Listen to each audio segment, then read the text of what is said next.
और ये सभा आज जो हो रही है उसका उद्देश्य बड़ा स्पष्ट है।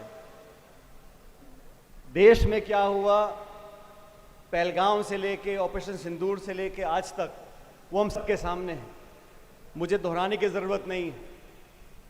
लेकिन इस देश में अगर हम सबकी सामूहिक आस्था किसी एक चीज में है तो भारत की सेना में है, भारत की फौज में है। और हमें फक्र है कि आज सरहद पर हम लोग खड़े हैं बाड़मेर में। यहाँ से पाकिस्तान बहुत दूर नहीं है। यहाँ के रेगिस्तानों में हमारे सैनिकों ने खड़े होकर जो शौर्य का प्रदर्शन दिखाया और 9 आतंकवादी अड्डों को जो ध्वस्त किया, मैं हमारी सेना को साधुवाद देता हूँ, धन्यवाद देता हूँ कि अपनी जान की परवाह किए बगैर उन्होंने हम सब के मान सम्मान की रक्षा करी है। 26 निर्दोष निहत्थे सैलानियों को नाम पूछ पूछ कर मौत के घाट उतारा। वो भारत की अस्मिता पर आक्रमण था, वो आतंकवादी घटना नहीं थी, वो भारत पर आक्रमण था। उसका मुंह तोड़ जवाब हमारी सेना ने दिया। मैं सेना को धन्यवाद देता हूं, हमारे फौजियों को धन्यवाद देता हूं। और सेना के साथ साथ उन सैनिक के परिवारों को जिन्होंने अपने बच्चे बेटों को हमारी रक्षा के लिए सरहद पर भेजा है, मैं उन परिजनों का धन्यवाद देना चाहता हूं। पूरा देश धन्यवाद देना चाहता है।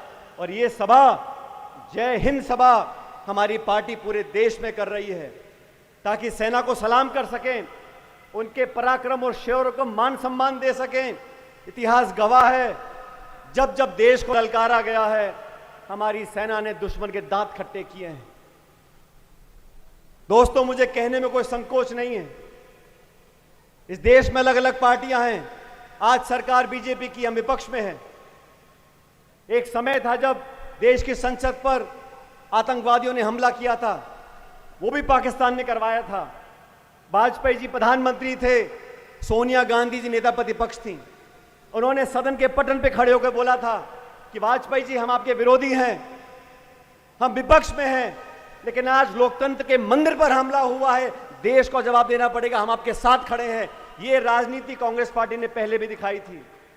उसी परंपरा का निर्वहन करते हुए 22 अप्रैल को राहुल गांधी जी और खड़गे जी ने कहा, पहलगाम में पाकिस्तान ने दोबारा दुस्साहस किया है।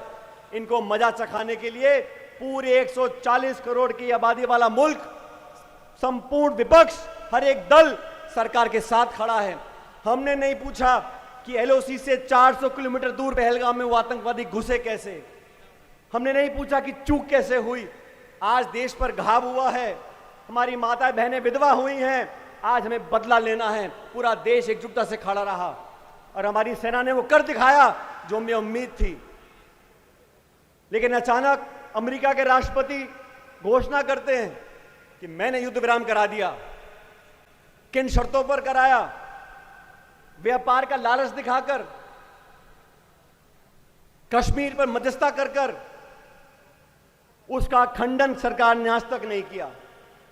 इतना बड़ा मुल्क, थोड़े मोड़े व्यापार के लिए हम युद्ध विराम कर सकते हैं? अगर नहीं तो सरकार को जवाब देना चाहिए। मैं आरोप नहीं लगा रहा हूं, लेकिन स्पष्टता होनी चाहिए। आज कश्मीर पर चर्चा करना चाहते हो, मुझे खेद है दोस्तों, दुनिया के तमाम मुल्कों ने जब युद्ध विराम हुआ, किसी ने आतंकवाद का जिक्र नहीं किया, किसी ने पाकिस्तान समर्थित आतंकवादियों का जिक्र नहीं किया, भर्त्सना नहीं करी। वो पाकिस्तान जहां उसामा बिन लादेन मारा गया,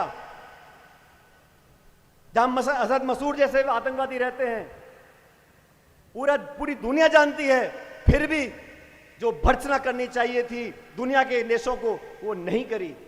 चीन खुलकर पाकिस्तान के साथ आ गया और रूस, हमारा सबसे पुराना दोस्त, उसने आतंकवाद की चर्चा नहीं की। हमारा मुद्दा आतंकवादियां हैं, हमारा मुद्दा निर्दोष जाने हैं।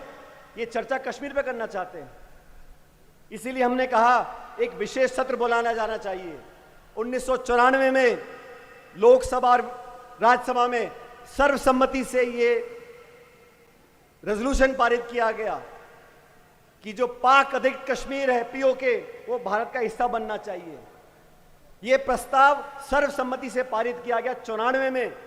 आज वो समय आ गया कि दुनिया के 200 देशों को पता होना चाहिए, जब कश्मीर की बात आती है, आतंकवाद की बात आती है, भारत की अखंडता की बात आती है, पूरा देश एक है।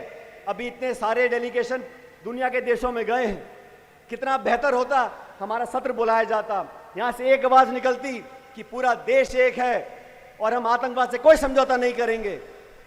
कांग्रेस हो, बीजेपी हो, सब मिलकर एक बात बोलते और फिर ये डेलीगेशन जाते दुनिया में, उनकी बात का वजन बनता। वो सत्र बुलाया जाना चाहिए था।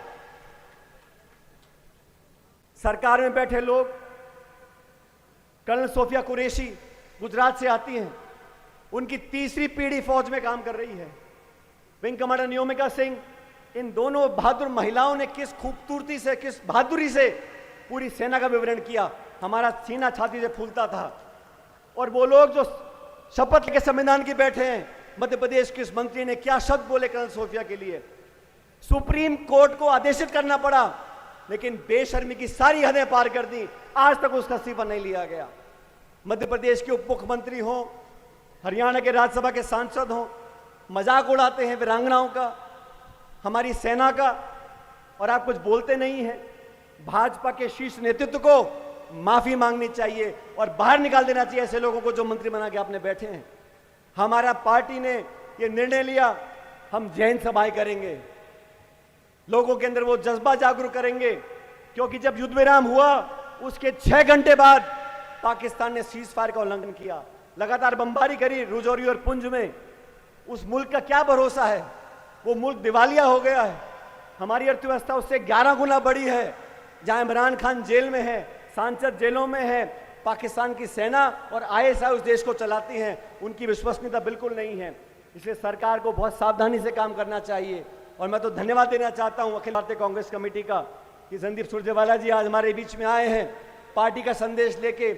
हम और आप बहुत बार मिलते रहते हैं और शरद के लोगों ने निडर होकर हमेशा छाती सामने करी है, और मुझे फख्र है कि थार के लोग, बाड़मेर जैसलमेर के लोग हमारी सेना के पीछे चट्टान की तरह बने खड़े हैं, और ये हमारे देश की ताकत है।